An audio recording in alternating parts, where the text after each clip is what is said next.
किसान भाइयों ने मुझसे पूछा है वो ये है कि सर अगर कोई किसान, कोई रिटेलर डीएपी देने से मना कर दे तो क्या करें। अगर मान लीजिए हम जो है किसी दुकानदार के पास जाते हैं और हम अड़ जाते हैं कि हम 1350 का ही खरीदेंगे, तो अगर वो मना कर दे तो क्या करेंगे। तो ध्यान रखिएगा, मैं आपको एक कानूनी दावपेच बता रहा हूं, आपके अधिकार की बात बता रहा हूं, आपको कानून बता रहा हूं कि एक नियम है भारत में, एक एक्ट है, उस एक्ट के थ्रू कोई भी रिटेलर, कोई भी दुकानदार अगर उसके पास डीएपी उपलब्ध है, अगर डीएपी उसके पास है, यूरिया उसके पास है, तो वो आपको देने से मना नहीं कर सकता। उसकी हिम्मत नहीं है कि वो आपसे मना कर दे। तो वो एक्ट कौन सा है वो ध्यान सुन लीजिएगा। हो सके तो इस वीडियो को हर किसान तक पहुंचाइएगा, क्योंकि जिससे उसके अधिकारों का हनन नहीं हो सके, वह अपने अधिकारों का समुचित लाभ उठा सके। तो ध्यान सुन लीजिएगा, ये वीडियो जो है दुकानदार के मुंह पर मारना फेंक करके।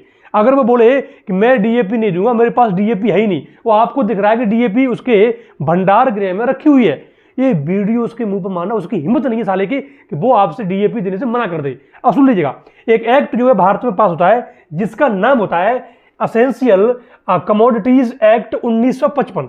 असेंशियल कमोडिटीज एक्ट 1955, इसके तहत ऐसी वस्तुएं जो महत्वपूर्ण हैं, जो जरूरी वस्तुएं हैं, उनकी पूर्ति को, उनकी सप्लाई को कोई भी बाधित नहीं कर सकता है। तो ये जो उर्वरक है ये असेंशियल वस्तुएं हैं, ये असेंशियल कमोडिटी एक्ट के थ्रू आती है, 1955 में ये आया था। तो इसके तहत कोई भी दुकानदार उर्वरक हो या फर्टिलाइजर जो भी हो, उसकी सप्लाई को रोक नहीं सकता, आपसे मना नहीं कर सकता। अगर वो ऐसा करता है तो ये दंडनीय अपराध है, उसका लाइसेंस रद्द हो सकता है। अगर आप शिकायत करते हो उसका लाइसेंस रद्द हो सकता है। एक और एक्ट में आपको बता रहा हूं, एक और जो है नियम बता रहा हूं मैं आपको, फर्टिलाइजर कंट्रोल ऑर्डर 1985। यहां ध्यान रखिएगा, एक और ऑर्डर मैं आपको बता रहा हूं, ये आपके लिए रामबाण होगा। जब भी जो है डीएपी देने से मना कर दे, जब भी जो है एमआरपी से ज्यादा बेचे, आप ये वीडियो उसके मुंह पे मारिएगा और फिर देखिएगा, मैं गारंटी से कह रहा हूं, ये एक बैग आपको 1350 का देगा, 1800 का देने की उसकी हिम्मत नहीं पड़ेगी।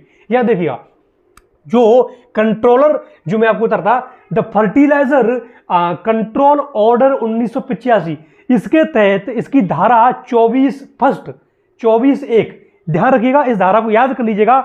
फर्टिलाइजर कंट्रोल ऑर्डर की धारा 24(1) के तहत अगर कोई भी रिटेलर, कोई भी दुकानदार जो डीएपी है या कोई भी फर्टिलाइजर है, अगर एमआरपी से ज्यादा बेचता है या एमआरपी पर बेचने से मना करता है, तो इस एक्ट के तहत, इस ऑर्डर के तहत यह दंडनीय अपराध होगा, उसका लाइसेंस तत्काल रद्द हो जाएगा।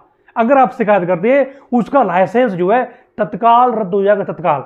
तो इस एक्ट की धारा को याद रखिएगा, फर्टिलाइजर कंट्रोल ऑर्डर 1985 की धारा 24(1) के तहत अगर कोई रिटेलर एमआरपी से ज्यादा बेचता है या एमआरपी पर बेचने से मना कर देता है, तो आप जो है उसकी शिकायत करते हैं तो तुरंत ही उसका लाइसेंस रद्द हो जाएगा। ठीक है ना।